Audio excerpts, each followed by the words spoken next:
लिए वोटिंग हो रही है, जहां से 199 उम्मीदवार जो चुनावी मैदान है। तो सुबह 8 बजे से वोटिंग की प्रक्रिया शुरू हुई थी, जो कि शाम 5 बजे तक चलेगी। तो सपा और बीजेपी दोनों ही पार्टियों के बीच में इस मुकाबले को बहुत कड़ा, बहुत अहम माना जा रहा है। सभी बूथों पर कोविड हेल्प डेस्क को भी बनाया गया है। सभी बूथों पर सैनिटाइजेशन की व्यवस्था भी की गई है। तो यूपी में 11 सीटों के लिए चुनाव हो रहे हैं, एमएलसी सीटों के लिए, और ऐसे में ये चुनाव बेहद अहम समाजवादी पार्टी और बीजेपी के लिए। तो जहां बीजेपी के लिए प्रतिष्ठा का सवाल है, तो वहीं सपा की इस पर दांव पे लगी हुई है, और इसलिए दोनों ही पार्टियों के लिए ये चुनाव जो है वो काफी अहम अपने आप में माना जा रहा है। तो 5 तस्वीरें आपको दिखा रहे हैं इन चुनावों की। बदायूं की तस्वीर, प्रतापगढ़, गोरखपुर, अंबेडकर नगर और इसके साथ ही अमरोहा की ये तस्वीरें, जहां पर लोग इस वोटिंग प्रक्रिया में हिस्सा लेते हुए एमएलसी चुनावों के मद्देनजर, जहां पूरी जो प्रक्रिया है उसको फॉलो किया गया है, क्योंकि कोरोना के इस काल में ये चुनाव हो रहे हैं। तो ऐसे में बेहद जो व्यवस्था है उसको कड़ा किया जा रहा है।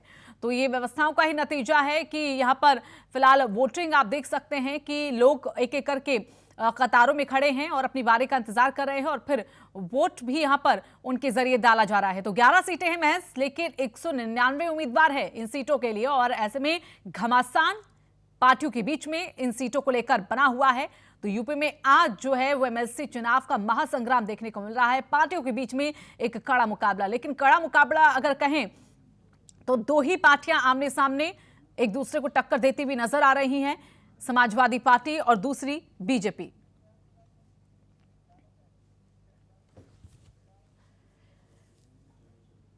तो एमएलसी चुनावों का आज महासंग्राम है, और इस महासंग्राम में आखिरकार सिकंदर जीत का कौन बनेगा, इसी को लेकर हम चर्चा को आगे शुरू करेंगे। इससे पहले अपने मेहमानों से मुखातिब आपको करा दें, हमारे साथ विजय उपाध्याय जी हैं, राजनीतिक विश्लेषक हैं, और उसके साथ ही मनोज मिश्रा हैं, बीजेपी के प्रवक्ता, और समाजवादी पार्टी के प्रवक्ता हैं कपीश श्रीवास्तव जी, और कांग्रेस के प्रवक्ता बृजेंद्र सिंह जी भी हमारे साथ इस चर्चा में जुड़ गए हैं। तो सभी मेहमानों का हम यहाँ पर स्वागत करते हैं, और शुरुआत करते हैं यहाँ पर कि आखिरकार एमएलसी जो चुनाव हो रहे हैं आज, और जो वोटिंग चल रही है उसके बाद 199 उम्मीदवार जिनकी किस्मत कैद हो जाएगी और नतीजा जल्द ही सामने आएगा।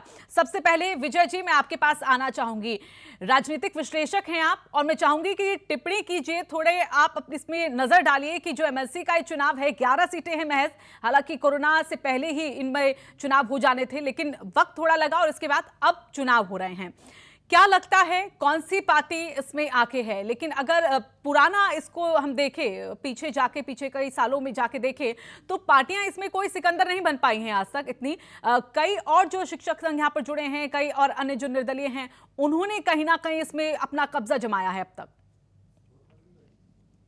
देखिए आमतौर पे परंपरा थी कि जो शिक्षक की सीटें हैं वहाँ पे शिक्षक संघ के लोग उम्मीदवार हुआ करते थे। पहली बार ऐसा हुआ है कि शिक्षक सीटों पर भी उनके संघ के जो रिप्रेजेंटेटिव उम्मीदवार हैं, उनके अलावा राजनीतिक दलों ने भी अपने प्रत्याशी हैं।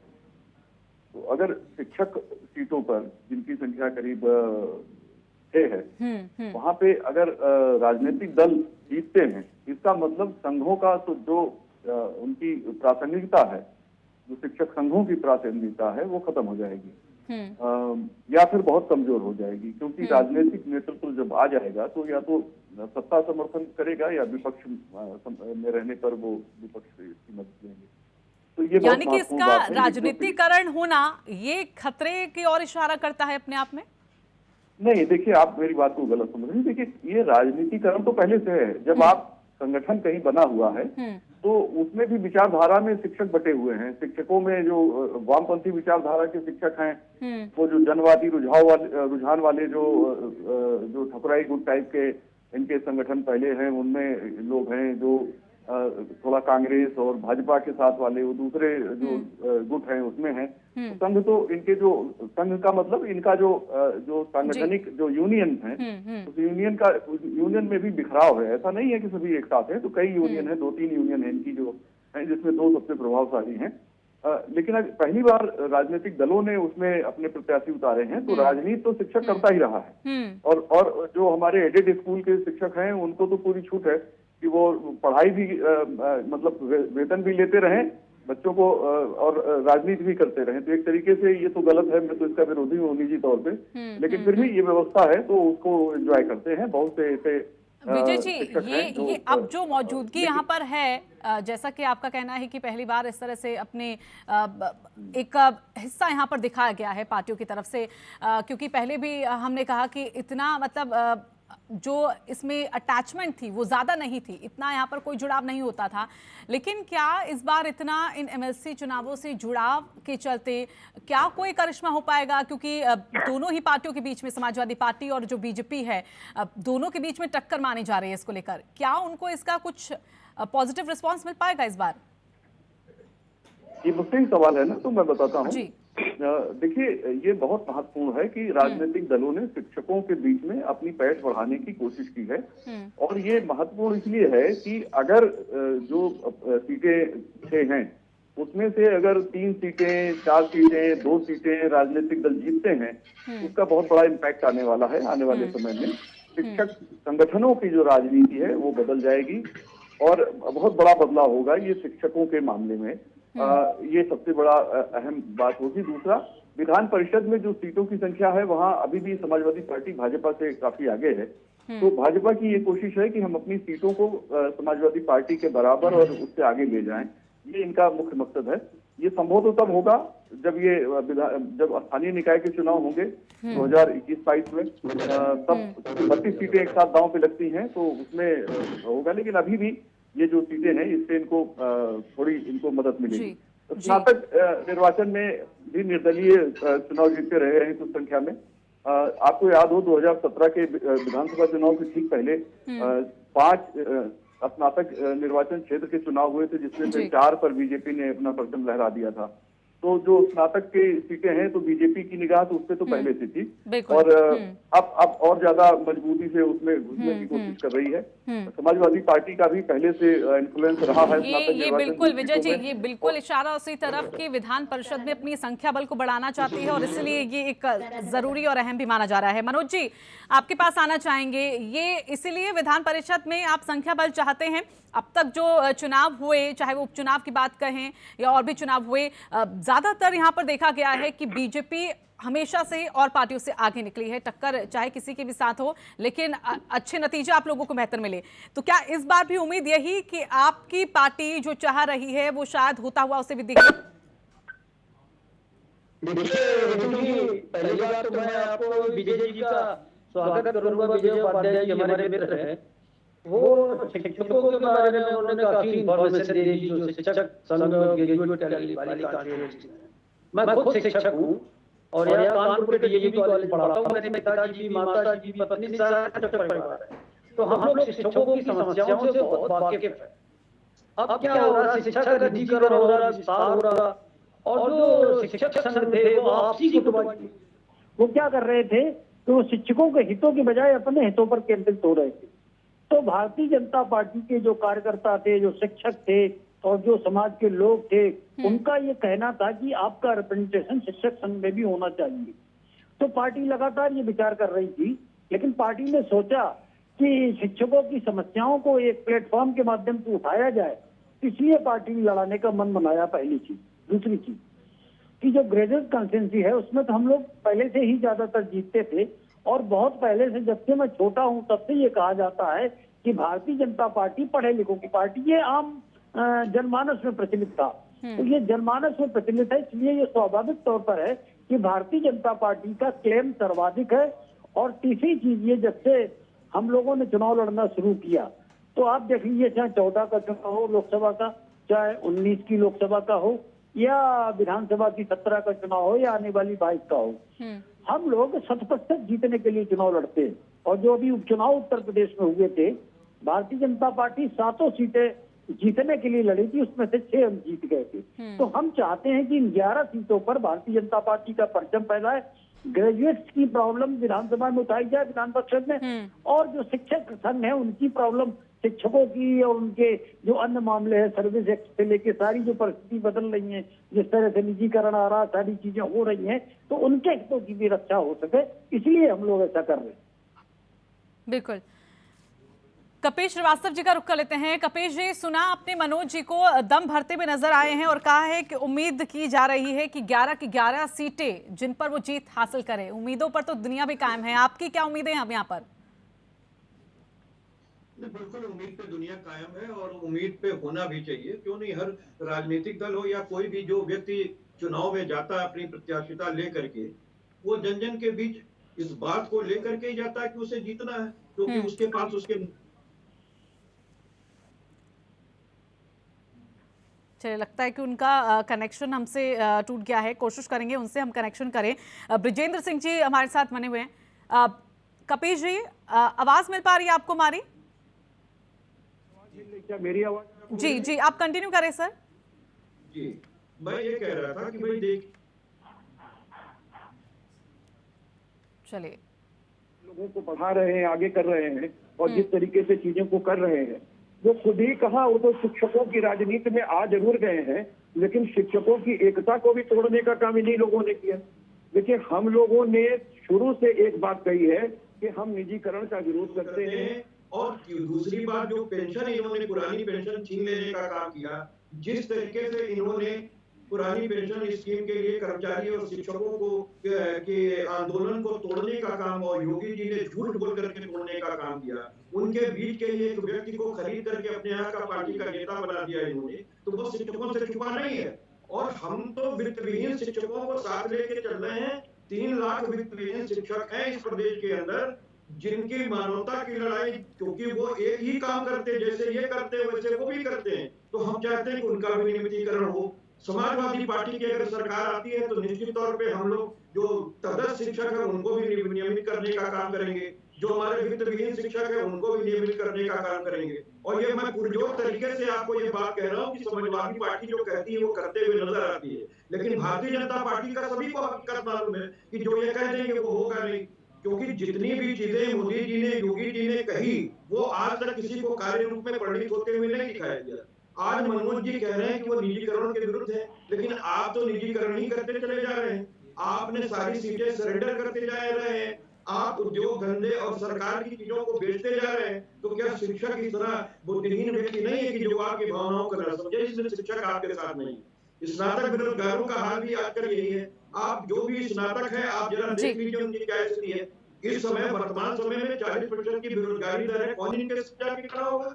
इसलिए इनका कहना ठीक है, अपनी प्रत्याशिता आप कीजिए कि आप 11 सीट जीतेंगे, लेकिन हकीकत ये है कि 11 में से 1 सीट भी इनको नहीं मिलेगी। जी मनोज जी, मनोज जी बोलिए आप। जी मनोज जी। देखिए रितु जी, कपिल जी पता नहीं क्या क्या बोल रहे, बात शिक्षकों की ग्रेजुएट हो रही है, पूरी राजनीति पे चले गए। अगर हम चाहते तो हम भी राजनीति पे चले जाते, हम भी इनके जातिवाद, परिवारवाद, क्षेत्रवाद, भ्रष्टाचार और जाने क्या क्या बात है, भर्तियों में घोटाले, इन सब पर चले जाते, लेकिन हम नहीं किए। हम केवल इसलिए हमने अपने को केंद्रित किया,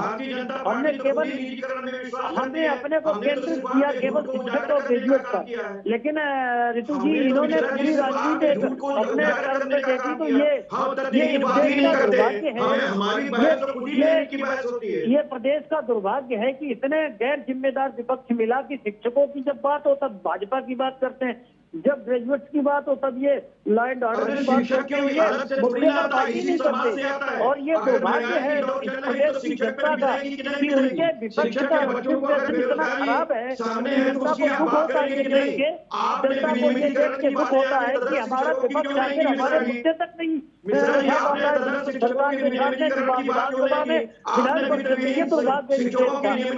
देखिए मनोज जी और कपिल जी, आप लोग जितना भी बोल लीजिए, लेकिन शिक्षकों के साथ हकीकत क्या है वो सबके सामने है।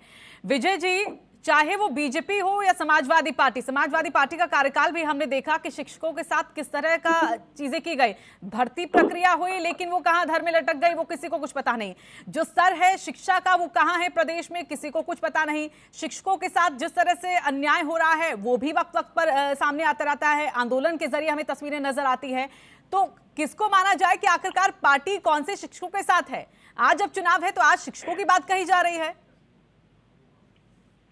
देखिए, शिक्षकों को तो सबसे पहले अपनी जिम्मेदारी के प्रति गंभीर होना चाहिए। ज्यादा से ज्यादा समय वो पाठ्यक्रम को पढ़ने और पढ़ाने में लगाएं। मुझे लगता है इससे बड़ी राजनीति इस देश की और कुछ नहीं हो सकती। कि आप पूरी पीढ़ी को संवार देंगे, उसका भविष्य दुरुस्त कर देंगे। उत्तर प्रदेश में चाहे प्राथमिक शिक्षा हो या हायर एजुकेशन हो, हर जगह अगर आप कोई टेस्ट एग्जाम करा लें तो उसमें से 40% शिक्षक तो फेल हो जाएंगे। बिल्कुल, और अगर जो बच्चा एग्जाम देता है जिस सब्जेक्ट का, उस सब्जेक्ट के टीचर को वही पेपर दे के कह दिया जाए तुम सॉल्व कर दो इसको, तो मुझे लगता है वो शिक्षक एवरेज अंक पा जाए तो बड़ी बात है। तो ये बहुत दुर्भाग्य की बात है। बातें बहुत लंबी लंबी शिक्षक समुदाय से होती हैं, अपने हक की बात बहुत ज्यादा होती है, लेकिन कर्तव्यों की बात कभी शिक्षक करता हुआ मुझे नजर नहीं आता है। हाँ, बहुत से शिक्षक ऐसे हैं जो अपनी कर्तव्य को गंभीरता से पढ़ाते हैं, जिम्मेदारी निभाते हैं और हमारे जो बच्चे हैं उनके भविष्य को संवारने में अपना कोई कोर कसर नहीं छोड़ते हैं। अब आप देखिए कि जो अभी वोटर की संख्या है इन चुनाव में, वो हमें ये बताती है कि हमारे लोकतंत्र में शिक्षक और स्नातक निर्वाचन में हमारी क्या स्थिति है। आप देखिए कि कुल 5 जो क्षेत्र हैं स्नातक निर्वाचन के, उसमें कुल 12.5 लाख करीब वोटर हैं। तो क्या सिर्फ 12.5 लाख वोटर ही लोग ही स्नातक हैं? ऐसा नहीं है। मतदाता सूची ही तो दोस्तों नहीं है। दूसरा, जो 6 सीटें हैं शिक्षकों की, उसमें कुल 2 लाख जो है शिक्षक मतदाता हैं। ये भी बड़ी दुखद बात है कि क्या सिर्फ 2 ही लाख मतदाता है, बाकी शिक्षकों को क्यों नहीं मतदाता सूची में जगह मिली, या उन्होंने रुचि नहीं दिखाई, या चुनाव आयोग ने कोई ऐसा अभियान इस तरह से कैसे चलाया कि लोग जुड़े ही नहीं। तो एक तो ये इन चुनाव में जो रिप्रेजेंटेशन है, जो मतदाताओं का भागीदारी है मतदाताओं की, वो पर्याप्त नहीं है। इस पर गंभीरता से विचार करना चाहिए। दूसरा, शिक्षक को ढेर सारी सहूलतें हैं, उनको वेतन आयोग की सिफारिशें लागू हो जाती हैं, उनकी सर्विस कंडीशन को लेके बहुत सी मांगे उनकी हो सकती हैं, लेकिन बहुत सी सुविधाएं उनको बाकी लोगों से ज्यादा बेहतर है। जो आप देखिए हायर एजुकेशन में तो क्लास 1 के सारे वेतन है उनको, और बहुत ही कंफर्टेबल जोन में रहते हैं। एक तरीके से मैं मानता हूं कि जो हमारे हायर एजुकेशन के शिक्षक हैं, विलासिता का वेतन लेते हैं, वैभव का वेतन लेते हैं। मैं चाहूंगी मनोज जी इस पर ध्यान दें जो विजय जी कह रहे हैं। मनोज जी, आपने अगर बात सुनी हो तो हम चाहेंगे कि आप इस पर अपनी बातें रखें कि क्या इस स्तर पर जो शिक्षकों के साथ व्यवहार की बातें कही जा रही थी, जो शिक्षकों के हक की बात कही जा रही थी, उनको तो ध्यान में दिया जा रहा है या नहीं भी दिया जा रहा होगा, लेकिन जो बच्चों के साथ आज स्थिति हो रखी है, जो शिक्षा का स्तर आज प्रदेश का हो रखा है, क्या उस और ध्यान दिया जा रहा है? क्या शिक्षक उस और ध्यान दे रहे हैं? क्या इसको लेकर भी आप शिक्षकों को यहाँ पर बताते हैं वो चीजें? देखिए, ये जरूरी है कि शिक्षकों को जो उनका अधिकार है, जो उनकी जिम्मेदारी है, उसको पहले पूरा किया जाए। देखिए रितु जी, सबसे पहली बात आपको बताएं, जब माननीय कल्याण सिंह जी मुख्यमंत्री थे और माननीय राजनाथ जी शिक्षा मंत्री थे, तब उन्होंने नकल अध्यादेश लाया था, और उससे पहले बाद में मुलायम सिंह जी आए थे, तो उन्होंने नकल को खुली छूट दे दी थी, सपुस्तक परीक्षा कर दी थी और ठेके पर नकल होती थी। श्रीमान राजनाथ सिंह जी ने जब शिक्षा मंत्री थे तब नकल अध्यादेश के माध्यम से उत्तर प्रदेश की शिक्षा के उन्नयन का गंभीर पहला प्रयास उत्तर प्रदेश पे किया था। दूसरी बात ये देखिए, कहा जाता है कि सरकारें बदलने से यूपी बोर्ड का परीक्षा परिणाम बदल जाता है। आप बताइए, जब नीचे से बच्चा खराब आएगा 10वां 12वां करके, तो ग्रेजुएट्स में और उसके बाद इंजीनियरिंग में या मेडिकल में कहां से आ पाएगा? तो उत्तर प्रदेश को नकल, मनोज जी ये तो सीधा लग रहा है कि पल्ला झाड़ा जा रहा है। मनोज जी ये सीधा लग रहा है, पल्ला झाड़ रहा है, पीछे क्या हुआ इस पर ध्यान मत दीजिए, आगे की बात कीजिए ना सर, आगे की बात कीजिए कि आपने अपने स्तर पर क्या प्रयास किए। मनोज जी कह रहे नीचे से गड़बड़ हो रहा है, नीचे से, यानी प्राइमरी भ्रष्टाचार के लिए मिडिल एजुकेशन में जो भ्रष्टाचार प्राप्त हुआ, जो गिरावट आई, उसके लिए केवल और केवल समाजवादी पार्टी जिम्मेदार है। ये मैं दावे के साथ कह सकता हूँ, प्रदेश की जनता इस बात को जानती है। मैं चाहूंगी ब्रजेंद्र सिंह इस पर बात रखें, बहुत देर से चुप हैं ब्रजेंद्र जी, बहुत देरी से आए उसके लिए माफी, लेकिन आपकी बात अभी तक कहीं नहीं हो रही। टक्कर सीधे तौर पर कोई भी चुनाव हो यहाँ पर बीजेपी और सपा की होती है, और अभी तक आपने सुना होगा डिबेट में कि किस तरह से बीजेपी और समाजवादी पार्टी के जो मेहमान हमारे साथ जुड़े हुए हैं एक दूसरे पर ही छींटाकशी। आपका क्या कुछ कहना है इस पर, जो शिक्षा का स्तर है और जो ये चुनाव हो रहे हैं उसमें किस तरह से आप अपने आप को देखते हैं और तमाम पार्टियों को भी?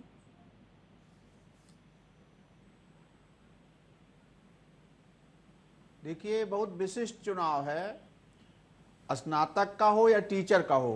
कांग्रेस पार्टी 6 सीटों पर चुनाव लड़ रही है, स्नातक के 4 सीटों पर और एक बनारस में हम समर्थन कर रहे हैं नागेश्वर जी को। और टीचर की केवल 2 कंस्टिट्यूएंसी हम बरेली, मुरादाबाद, झांसी और इलाहाबाद 2 टीचर कंस्टिट्यूएंसी पर ले रहे हैं। सबसे बड़ी बात यह है कि जो इसकी समस्याएं हैं, अभी आदरणीय मनोज जी जो चीज को खुद पहले चरण में बोले, दूसरे चरण में कहने लगे समाजवादी पार्टी के प्रवक्ता पर कि वो इधर उधर की बात कर रहे हैं। सबसे बड़ी समस्या ही यही है कि टीचर की इस समय सबसे बुरे दौर से गुजर रहा है। जो 3 लाख वित्त विहीन शिक्षक हैं, उनको मार्च के बाद से वेतन ही नहीं मिला है किसी को। सबसे हमारे समझ से इतिहास का सबसे बुरा दौर है। और आदरणीय विजय उपाध्याय जी को मैं इंक्लूड कर रहा हूं अपने साथ कि उन्होंने बहुत बड़ी बात कहा कि स्नातक 35% के उम्र के लोग, हमारे यहां 65% की आबादी, हिंदुस्तान में सबसे ज्यादा जवान मुल्क कहा जाता है। आज ही हमारे देश के उपराष्ट्रपति महोदय ने कहा है कि अब वो आयु 29 साल होने जा रही है। और इतने बड़े पैमाने पर, जहां करोड़ों की संख्या में हमारे उत्तर प्रदेश में ही ग्रेजुएट हैं, वहां 12 लाख ही मतदाता होना इस बात का सबूत है कि ये खाना पूर्ति हो रहा है। ये चुनाव भी खाना पूर्ति है, ये समस्याओं का कहीं एड्रेस नहीं होना है। और इसका ये जो एमएलसी के 6 राज्यों में ही एमएलसी हैं हमारे देश में, और जो ये स्नातक के लिए, टीचर के लिए, और जो विभिन्न चीजें बनाई गई थी, उस विशिष्टता के लिए बनाई गई थी कि स्नातक, हमारे जो स्नातक लोग हैं उनकी समस्याओं को एड्रेस करेगा, सदन में उठाएगा, और टीचर अपनी समस्याओं को उठाएगा। लेकिन इसमें जिस प्रकार राजनीतिक घालमेल हो रहा है, पहले जहां तक मुझे याद है, हम भी 87 से राजनीति में हैं, टीचर कंस्टिट्यूएंसी पर कोई पॉलिटिकल पार्टी चुनाव नहीं लड़ते थे। उनके अलग अलग ग्रुप थे, वो लोग लड़ते थे, और बड़े बड़े नाम थे उत्तर प्रदेश में, पंचानन राय जी रहे हों, चाहे वो भगवान बकस सिंह जी रहे हों, बड़े बड़े नाम थे टीचर में, और सब सारे पार्टी के लोग उनका सम्मान करते थे। लेकिन राजनीति में हमारी इतनी हर क्षेत्र में कूदने की आदत हो गई हर पॉलिटिकल पार्टियों की, और हम हर आदमी भगवान बने हुए हैं। अभी मिश्रा जी कह रहे हैं कि हमने ये कर दिया, ये कर दिया, वो कर दिया, समाजवादी पार्टी ने सब खराब कर रखा था। अरे साहब, समस्या जहां की थी वही है 5 सालों में। अब 4 साल आपकी सरकार बीत गई, सबसे सरकार आपकी है। हम सवाल आप कह रहे थे, अभी बहुत बड़ी बात उन्होंने कहा कि हम दुर्भाग्यशाली हैं कि इनको विपक्ष पॉलिटिकल नहीं मिला है, विपक्ष ईमानदार नहीं मिला। ईमानदारी का मतलब क्या है कि हम समस्याओं को एड्रेस न करें। हम जो टीचर 7 महीने से एक एक पैसे के लिए मोहताज हैं, वेतन नहीं पा रहे हैं, उनकी समस्याओं को न उठाएं।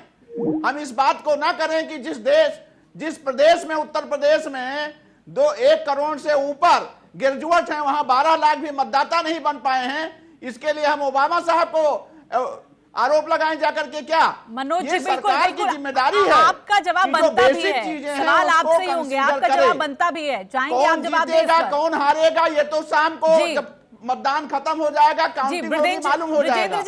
मनोज जी कुछ कहना चाह रहे हैं, उनको सुन लेते हैं। जा रहे हैं, वो हारने जा रहे हैं। जी मनोज जी बोलिए। जी रितु जी, देखिए ये ब्रजेंद्र सिंह जी की जो बात थी समझ में आई है। ये जो कह रहे हैं 12 लाख वोट बने, 1 करोड़ ग्रेजुएट हैं, ये बात स्वागत योग्य है। लेकिन इनसे ये पूछिए कि जब इनकी सरकार थी तब ये ऐसी इन्होंने व्यवस्था क्यों नहीं करी कि उत्तर प्रदेश के हर ग्रेजुएट का वोट बने, हर शिक्षक का वोट बने। पहली चीज। दूसरी चीज, आप ये देखिए, ये ऐसा नहीं कि भारतीय जनता पार्टी की सरकार के जमाने में ये विधान परिषद की सीटें बन गई हैं और ग्रेजुएट बन गए हैं, शिक्षक बन गए हैं, ऐसा नहीं है। ये दूसरी चीज, ये लोग निजीकरण की समस्या जो आई है, जिसके कारण सैकड़ों शिक्षक हैं, उनका रिप्रेजेंटेशन पॉलिटिकली हुआ ही नहीं। निजीकरण के लोगों का जो छोटे छोटे शिक्षक है, तदर्थ शिक्षक है, या जो क्या नाम वो दैनिक वेतन भोगी शिक्षक है, उनकी बातें शिक्षक संघों ने उठाई ही नहीं। भारतीय जनता पार्टी को आगे बढ़कर इसलिए आना पड़ा कि उनकी बातें भी सदन में जाएं और सरकार के संज्ञान में आए। ये बात रिस्पेक्टिव है कि सरकार है किसकी। इस बात महत्वपूर्ण ये है कि इनकी समस्याएं उठनी चाहिए। लेकिन दुर्भाग्य ये है कि कांग्रेस यहाँ पर शासन करी तो उस समय इसने शिक्षा क्या दी, इसने शिक्षा नीति क्या दी, देश को गरीबी में झोंक दिया, 60 साल तक केंद्र में शासन किया, कैसी शिक्षा नीतियां आई। भारतीय जनता पार्टी ऐसी पहली सरकार आई है मोदी जी के शासनकाल में, नई शिक्षा नीति आई जो भारत और भारतीयों के लिए है। मनोज जी दिक्कत तो ये है कि आप पहले सारी पुरानी बातों को कह जाते हैं, तत्काल में हो क्या रहा है ये नहीं समझ में आता। विजय जी देखिए, ये सारी राजनीतिक दलों की जिम्मेदारी है कि वोटर वो बनवाएं। तो इससे तो छीटाकसी और आरोप प्रत्यारोप से कोई मतलब नहीं, इसमें सभी की भूमिका है। कांग्रेस हो, सपा हो, बसपा हो, भाजपा हो, और तो जो दूसरे जो जागरूक संगठन हैं और खुद मतदाता जो लोग हैं उनकी भी जिम्मेदारी है कि वो समय पे फॉर्म भर के अपने को मतदाता बनवा लें। लेकिन राजनीतिक दलों की सबसे बड़ी प्राथमिकता होनी चाहिए, क्योंकि ये चुनाव लड़ने जा रहे हैं। तो अब आप समझिए, लखनऊ में जो स्नातक सीट है इसमें कुल 96,000 वोटर हैं। ये बड़ा शर्मनाक है ये आंकड़े। अच्छा, आज वोटिंग जो हो रही वो भी बड़ी स्लो है। ये आज का दिन है विजय जी, असलियत तो ये है कि आज का दिन है कि परिस्थितियों को बतला रही है, कह रही है कि इस और ध्यान दिया जाए। लेकिन देखना होगा कि चुनावों से इतर के असलियत में उस और इस सेक्टर में ध्यान दिया जाता है या नहीं। लेकिन इस पर जिस तरह से बयान अब तमाम पार्टियों के नजर आ रहे हैं, जिस तरह से अब एमएलसी चुनावों की जो चिंता है वो सताने लगी है पार्टियों को, वो जाहिर है बयान तो कर रही है कि आज क्या स्थिति होगी, लेकिन उससे पहले क्या थी और उसके बाद क्या स्थिति होगी, इस पर शायद किसी का ध्यान नहीं जा रहा। विजय जी, एक बार फिर से मैं आपके पास आना चाहूंगी। हालांकि जैसा कि शुरुआत से ही हम इस पर बात कर रहे हैं और कह रहे हैं कि इतनी सहभागिता पहले नहीं दिखती थी पार्टियों की जितनी अब दिख रही है। ऐसे में एक ओम प्रकाश गुट का भी जिक्र होता है इन अगर एमएलसी चुनावों को लेकर यहाँ पर करें, जो हमेशा से ही ज्यादातर देखा जाए तो पार्टियों पर हावी रहा है। इस बार क्या लगता है, क्या वो हावी गुट नहीं हो पाएगा या चुनौतियां पार्टी उनके सामने बनकर आएंगी? नहीं, निश्चित तौर पे बहुत बड़ी चुनौती राजनीतिक दल उनके सामने बने हुए हैं। उनको अपने संगठन की जो प्रासंगिकता है और जो उनकी अर्थवत्ता है उसको सुनिश्चित करने के लिए सीटें जीतनी होंगी। अगर सीट नहीं जीतेंगे तो संगठनों की जो राजनीति है, जो यूनियन है शिक्षकों की, उनको बहुत ज्यादा बड़ा झटका लगेगा। आप देखिए कि अभी जो स्थिति है कि बहुत ही कम मतदान हो रहा है, वोटर भी, नंबर ऑफ वोटर भी कम है, मतदान भी कम हो रहा है। तो जो जो जो वास्तविक रिप्रेजेंटेशन है उस पे भी एक गहरा निशान है। अगर राजनीतिक दल थोड़ा गंभीर होते और अपने लाइक माइंडेड वोटरों को ही मतदाता सूची में जुड़वाते तो उनके लिए भी ज्यादा बेहतर होता स्नातक निर्वाचन वाले में।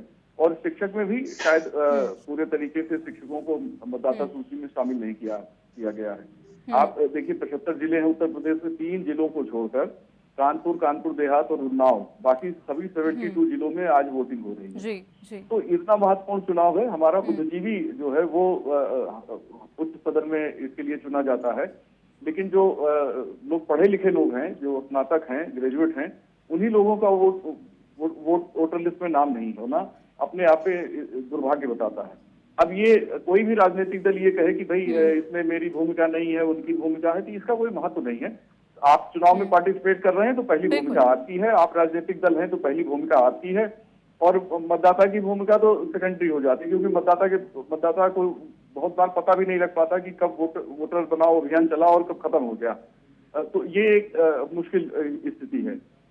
अगर वोटिंग परसेंटेज ऐसे ही रहता है तो शाम तक मुझे लगता है कि 30-35% वोट पोल होगा, और 30-35% वोट पोल होगा तो उसमें मुझे लगता है राजनीतिक दल बाजी मार सकते हैं। क्योंकि संगठन की जो भूमिका है, ये बात जैसे अभी मनोज जी कह रहे थे कि संगठन के जो नेता हैं वो अपनी निजी स्वार्थ में पड़ गए, तो जरूर ऐसी बात है, नहीं तो राजनीतिक दल इतनी मजबूती से घुसपैठ नहीं कर सकते थे। कपीश जी, हर एक चुनावों में तो आपकी सहभागिता यहाँ पर रहती है, आपकी मौजूदगी रहती है। हालांकि उपचुनावों की बात करें तो इस दौरान कोई बड़ा चेहरा आप लोगों का उतरा नहीं, और नतीजा यही कहा जा रहा था कि अगर इस तरह से एक सीट पर ही समाजवादी पार्टी को जीत मिली है तो शायद नतीजा वही कि शायद अपने उम्मीदवारों के ही भाग्य के तौर पर वो रह गए कि अगर जीतना होगा तो कोई जीत जाएगा।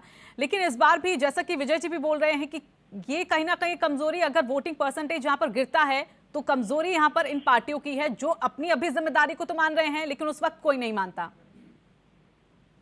विजय जी को हमने बहुत ध्यान से सुना, उनका विश्लेषण बहुत अच्छा है, लेकिन बावजूद इसके क्योंकि वो राजनीतिक वर्कर नहीं है और हम लोग राजनीतिक वर्कर हैं, हम लोगों ने बहुत प्रयत्न किया कि हम लोग जिनका नाम लेकर आए, फोटो लेकर के आए, उनके आधार कार्ड का फोटो कॉपी लगाया, सब कुछ बढ़ा करके भेजा, लेकिन डिस्ट्रिक्ट मजिस्ट्रेट के यहाँ से ये सारी चीजें खत्म कर दी गई। हम लोग की जो फाइलें बना करके भेजी गई कि मतदाता पर बढ़ा दिए जाए, और ये रियलिटी आपको मैं बता रहा हूँ। जी,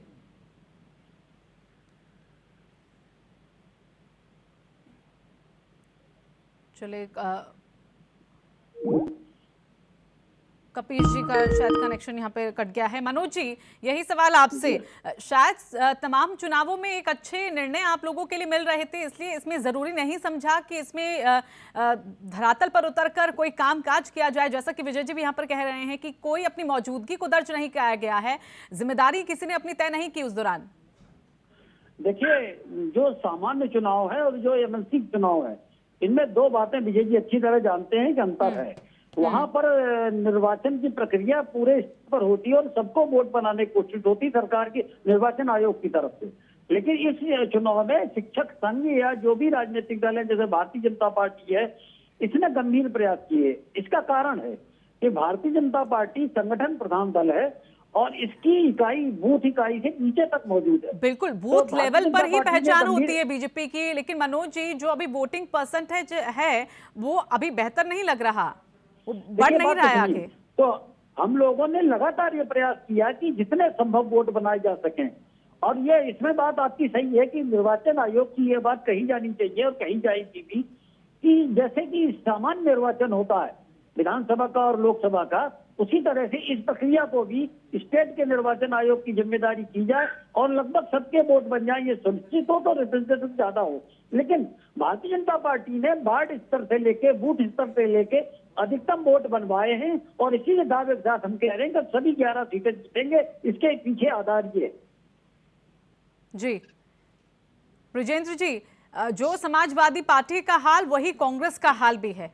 जैसा कि हमने कहा कि समाजवादी पार्टी का हाल भी उपचुनावों में ऐसा ही था, अपने उम्मीदवारों की किस्मत पर ही सब कुछ छोड़ दिया गया था। कांग्रेस का भी वही हाल लग रहा था, और इस बार भी क्या यही स्थिति?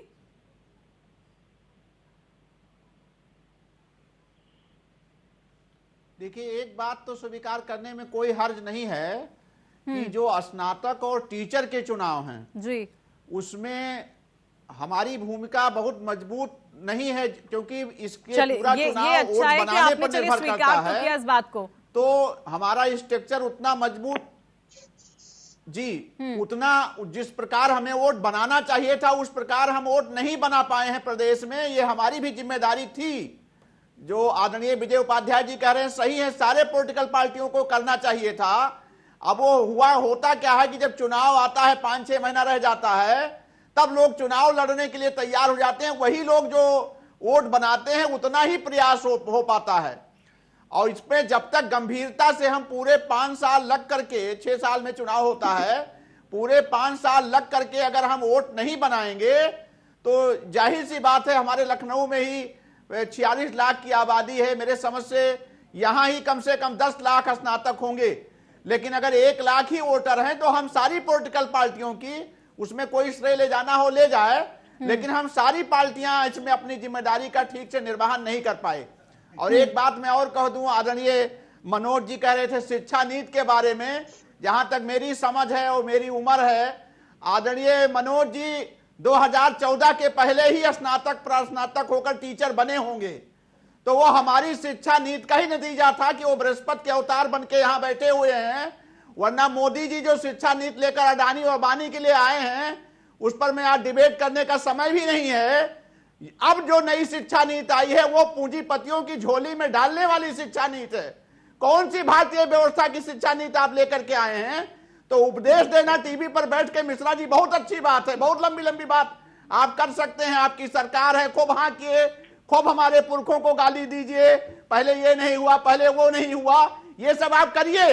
लेकिन जब शिक्षा नीति जो लेकर के आए हैं वो आपने झोली में डाली। उसका एक छोटा सा उदाहरण कि 3000 से नीचे छात्र वाले जो डिग्री कॉलेज होंगे या वो होंगे, उनको मान्यता रद्द कर दी जाएगी। तो बताइए कौन से ऐसे प्राइवेट कॉलेज हैं जो आज ग्रामीण क्षेत्रों में शिक्षा और शहरी के क्षेत्रों में जो शिक्षा का प्रसार हुआ है पिछले 8-10 वर्षों में, वो उनकी कहीं भी संख्या 3000 से नीचे ही होगी। तो ये क्या करना चाहते हैं कि जो बड़े बड़े यूनिवर्सिटी दुनिया के आवे, जहां 10,000 5,000 छात्र हों, उन्हीं को मान्यता देना है। तो एक जो कारपोरेट सेक्टर है, जो शिक्षा माफिया है, जो पैसे के बल पर सिटी माइंडर्स ये लोग को हवाले कर देना चाहते हैं शिक्षा व्यवस्था को। और यहाँ उपदेश मतलब दो अर्थी बातें कर रहे हैं, सब चीजें बाजार के हवाले, और उपदेश कर रहे हैं एक भारत की शिक्षा व्यवस्था भारत और पाकिस्तान की नहीं होती है। शिक्षा व्यवस्था एक योग्य नागरिक तैयार करने की होती है, फैकल्टी देने की होती है। आप देखिए पिछले 10 वर्षों में यूनिवर्सिटियों में, मेडिकल कॉलेजों में और इंजीनियरिंग कॉलेज में नाम नहीं बता पाएंगे। और हमारे समय में जो लोग निकले थे, कानपुर के जो है डिग्री कॉलेज का नाम बताओ कि फला फैकल्टी में है, डिपार्टमेंट फलाना आदमी है, इलाहाबाद में फलाना आदमी है, लखनऊ में फलाना आदमी। नई शिक्षा नीति को लेकर जो प्रयास है वो सरकार ने किए हैं, उसको अभी हम छोड़ देते हैं। अभी शिक्षकों की बात है, जिनके स्तर को बढ़ाने की बात कही जा रही है, पार्टी की तरफ से नहीं दखती। शिक्षा व्यवस्था को गोड़ने की कोशिश है, शिक्षा व्यवस्था को अडानी अंबानी के हाथों में सौंप देने का प्रयास है।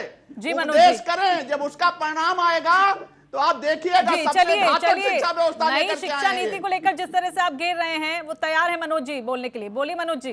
देखिए, ये अभी जो ब्रजेंद्र सिंह जी कह रहे थे, आप ये बताइए कि बिल्कुल निष्पक्षता से कह रहा हूँ, और जल्दी कहिएगा, पूरी दुनिया जानती है और जो दर्शक है वो भी जानते हैं कि इस देश की शिक्षा व्यवस्था को, विशेषकर मैं उत्तर प्रदेश के संदर्भ में केंद्रित करूंगा, क्योंकि बहस उत्तर प्रदेश की चुनाव को लेकर हो रही है। तो मैं ये कहता हूं कि उत्तर प्रदेश की शिक्षा व्यवस्था को किसने बर्बाद किया, ये ईमानदारी से बता देंगे।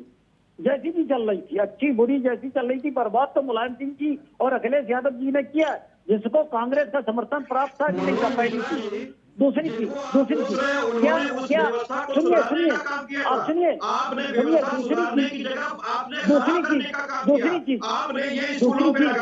क्या हर आदमी को शिक्षा उपलब्ध थी? उत्तर प्रदेश में कांग्रेस के शासन काल के लेकर सपा बसपा तक क्या हर आदमी को शिक्षा उपलब्ध थी? आप बताइए, आपने उस उत्तर प्रदेश में पूरी शिक्षा बर्बाद कर दी, शिक्षा को ठेके बिठा दिया, और शिक्षा जो नई शिक्षा नीति उस पर तक उतार है। आप भी जिम्मेदार थे उस उत्तर प्रदेश की शिक्षा को बर्बाद करने के लिए। आप गाँव-गाँव चले जाइए, मैं गाँव का आदमी हूँ, आप गाँव-गाँव चले जाइए, नगर के कारण शिक्षा व्यवस्था की खतरे पड़ गई थी। उनको भारतीय जनता पार्टी की योगी सरकार ने, भारतीय जनता पार्टी की सरकार ने, योगी सरकार ने, दिनेश शर्मा जी ने, सतीश द्विवेदी जी ने उभारा है। पूरे देश की शिक्षा की बात करिए, केवल उत्तर प्रदेश की शिक्षा का बात करिए कि जिस शिक्षा को बर्बाद किया उसके जिम्मेदारी कांग्रेस की भी बनती है। क्योंकि आप लगातार समाजवादी पार्टी को समर्थन देते रहे। आप किसी भी गांव में चले जाइए, ग्रामीण क्षेत्र में शिक्षा केवल नकल उद्योग बन गई थी। ये एक लोकसभा, एक आदमी सभा बात कह रहिएगा, आप पता बताइए उत्तर प्रदेश के हालात, और इसकी बर्बाद करने के लिए जिम्मेदार कौन था? ये केवल भारतीय जनता पार्टी की सरकार है कि हर मनोज जी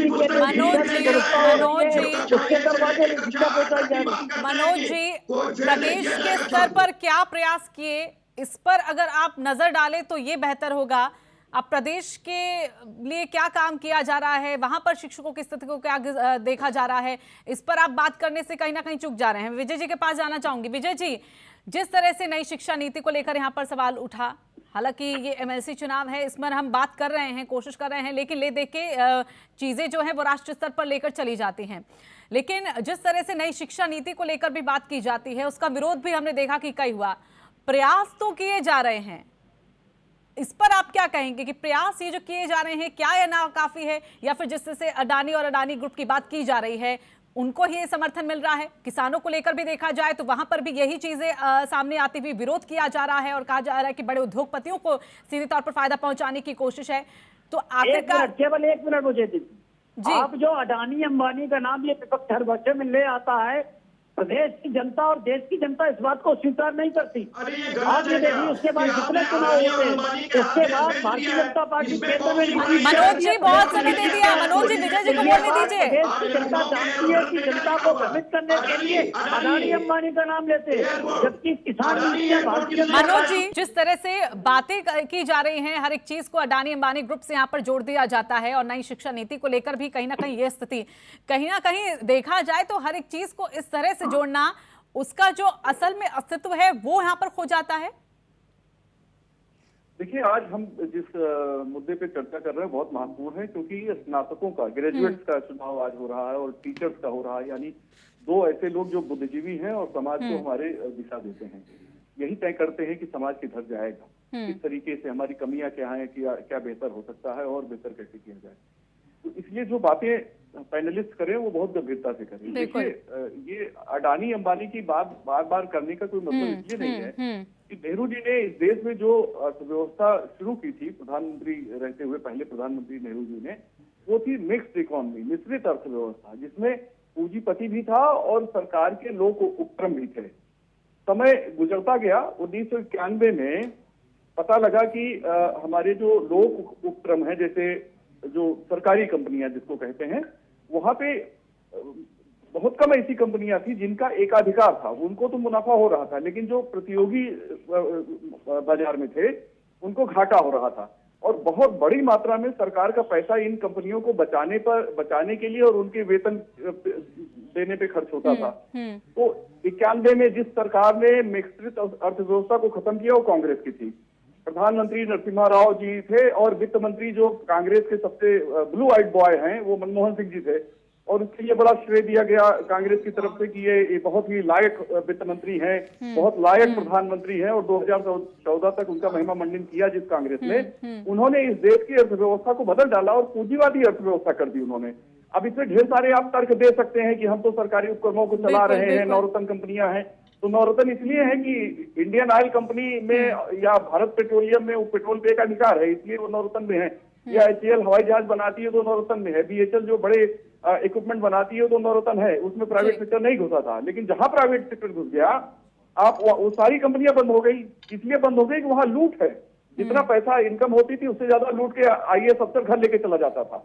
तो ये इस पे कोई बहस करने की जरूरत नहीं। बहस इस बात पे हो कि हमने अपने बच्चों को अपने भविष्य के लिए कितने इंस्टीट्यूट दिए। अब आप कहेंगे कि हमने सबसे ज्यादा इंस्टीट्यूट दिए, भाजपा कहेगी हमने दिया, समाजवादी कहेगी कि हमने दिया, ये भी कहेंगे कि Rammanohar Lohia law university UP का हमने दिया। तो लेकिन इस पे अगर गंभीरता से देखें तो वास्तव में एजुकेशन में जो काम होना चाहिए उस पर पहली बार विचार ही 1985 में राजीव गांधी की सरकार ने किया, और उन्होंने ऑपरेशन ब्लैक बोर्ड के बारे में सोचा और नई एजुकेशन पॉलिसी पे चर्चा शुरू की राजीव गांधी ने। और राजीव गांधी ने ही टेक्निकल एजुकेशन के बारे में सोचा, कंप्यूटर के बारे में सोचा, और उस समय की विपक्षी पार्टियों ने उनका बड़ा विरोध किया। इवन की कांग्रेस के अंदर से भी उनका विरोध बहुत ज्यादा हुआ, तो बदलाव नहीं होने दिया। लेकिन आज के दिन में हमारा युवा जहां खड़ा है दुनिया में, वो टेक्निकल एजुकेशन की वजह से, IT की वजह से है, और जो कंप्यूटर क्रांति राजीव गांधी ले आए उसकी वजह से है। तो आप किसी को श्रेय दीजिए, किसी को न दीजिए, लेकिन गंभीरता से अगर आपको बहस करनी है तो इस बुनियाद पर बहस करनी है कि कितने नंबर ऑफ यूनिवर्सिटी हम 1990 में थे, कितने नंबर ऑफ यूनिवर्सिटी 2000 में थे, और कितने आज बीच में हैं। आज हम 75 यूनिवर्सिटी और इंजीनियरिंग कॉलेज, और ये इसमें हम 75 हैं, इंजीनियरिंग कॉलेज नहीं, जो यूनिवर्सिटीज हैं, मेडिकल इंजीनियरिंग यूनिवर्सिटीज 75 हमारे पास हैं। 6 सेंट्रल यूनिवर्सिटी है उत्तर प्रदेश में। सबसे ज्यादा करीब 29 तो हमारे पास प्राइवेट यूनिवर्सिटी है, 32 हमारे पास स्टेट यूनिवर्सिटी है, राज्य सरकार की यूनिवर्सिटी है, डीम्ड यूनिवर्सिटी 8 है हमारे पास। तो ये जो सारी चीजें हैं इस पे आप बहस कर सकते हैं। आप ये भी बात करिए कि कितने डिग्री कॉलेजेस हैं और कितनी फैकल्टी हमारे पास है। हमारे जितने पैनलिस्ट हैं अगर वो बता सकें कि हमारे हायर एजुकेशन में आज के दिन में कितने टीचर काम कर रहे हैं, उसमें कितने ऐसे हैं जिनके अंडर में PhD करने वाले बच्चों की संख्या ज्यादा है, और कितना इन्होंने बहुत महत्वपूर्ण PhD वर्क कराया। एक अगर कोई नाम बता दें कि इन्होंने जो ये PhD वर्क कराया वो इंटरनेशनल लेवल का था। पर्चे छापने की बात नहीं है, क्योंकि पर्चे तो छप जाते हैं, क्यों बहुत सी मैगजीन है, लेकिन वास्तव में जो बुनियादी काम है, आप कोरोना अभी चल रहा है, मेडिकल यूनिवर्सिटीज हमारे यहाँ है, हम लंबी इतिहास की बात करेंगे और पार्टियां कहेंगे इन्होंने ये किया, हमने वो किया, लेकिन उत्तर प्रदेश के कितने मेडिकल कॉलेजेस से कितने रिसर्च पेपर आए सामने, अखबार के रिपोर्टर जाके पूछ के लिख दें, उसकी बात नहीं कर रहा हूं मैं रिसर्च पेपर की बात कर रहा हूं। तो जब आप जूझेंगे नहीं, चीजों को समझेंगे नहीं, तो खाली पीली बातें, आरोप लगाने न लगाने से कोई मतलब नहीं है। आज का दिन गंभीरता से विचार करने का है, क्योंकि हम उनको चुनने जा रहे हैं जो उच्च सदन में ग्रेजुएट्स का रिप्रेजेंटेशन करेंगे और टीचर्स का रिप्रेजेंटेशन करेंगे। बिल्कुल, इसलिए हमारे लिए आज का दिन बहुत महत्वपूर्ण है। हम प्राइमरी एजुकेशन सिस्टम पे बात कर ले, हम बिल्कुल। मिडिल एजुकेशन सिस्टम पे बात करें, हम ये बात करें कि जो लगातार तस्वीरें भी प्रदेश की सामने आती हैं कि बदहाली किस तरह से शिक्षकों की है, और जिस तरह से आपने शुरुआत में विजय जी कहा था कि अगर आज भी हम कई टीचरों से कुछ सवाल पूछ रहे तो उनके जवाब उनके पास नहीं है, तो बच्चे आखिरकार उन सवालों का जवाब कैसे दे पाएंगे। ये एक प्राइमरी एजुकेशन ही है जिसकी ओर ध्यान देने की जरूरत है। सपा कार्यकाल की बात करें या फिर बीजेपी के अभी जो कार्यकाल चल रहा है, 4 साल का वक्त बीत चुका है, अभी भी वो स्थिति जस की तस बनी हुई है। सुख सुविधाएं के नाम पे अगर बातचीत की जाए गांव के उन स्कूलों में, तो वो व्यवस्थाएं नहीं है। टीचर वहां पढ़ाने को राजी नहीं हो रहा है। क्यों नहीं हो रहा है इसको बहुत अच्छे से आप जानते होंगे मनोज जी, और कपिश जी आप भी।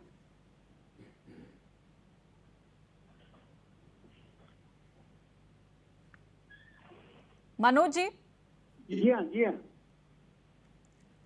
देखिए, सबसे पहली बात यह है कि जो अभी विजय जी कह रहे थे, हम उतनी गंभीर विषय पे जाना नहीं चाहते थे क्योंकि चुनाव की बात हो रही थी। लेकिन जहां तक शिक्षा नीति की बात है कि ये बात सही है कि जब से उदारीकरण हुआ 91 के बाद से, तब से लोगों का शिक्षा की पहुंच हुई है, विभिन्न माध्यम भी डेवलप हुए हैं, चीजें विकसित हुई हो तो एक अलग विषय है। लेकिन सही बात यह है कि आप गंभीरता सोचिए कि जो देश 47 के आसपास जहां पर थे, जैसे चाइना को उदाहरण ले लीजिए, तो जो जीडीपी उनकी चली से 75 तक, वो यूपी भारत की चली। मनोज जी वो सब जानकारी दे चुके हैं विजय जी। ये देखिए, आप ये कहें हमने 13 IIT खोल दिए, 7 IIM खोल दिए, ये खोल दिए, तो उसके सापेक्ष कितने खोले जाने चाहिए थे, इस पर भी तो बहस होनी चाहिए कि आप जब देश आजादी के समय आप सत्ता में थे कांग्रेस के लोग, तो उनको कितना 40 साल में 50 साल में। मनोज जी देखिए, फिर आप पीछे जा रहे हैं। मनोज जी फिर पीछे जा रहे हैं आप सर। आपको ये देखना पड़ेगा कि आपको कितना काम करना चाहिए, तो आपके सापेक्ष दूसरे देशों में कितना काम किया है आजादी के बाद, आप उसको बात नहीं करेंगे। आप कहेंगे हमने 8 IIT खोल दिए, 7 IIM खोल दिए और एम्स खोल दिए, ये तो नहीं है। आप ये बताइए कि आपने पूरे लगभग 60 साल तक आप इस देश पे शासित किए, 60 साल तक देश को क्या दिया, और आप कह रहे हमने बहुत अच्छे संस्थान दिए, तो पूरी दुनिया ने दिए संस्थान।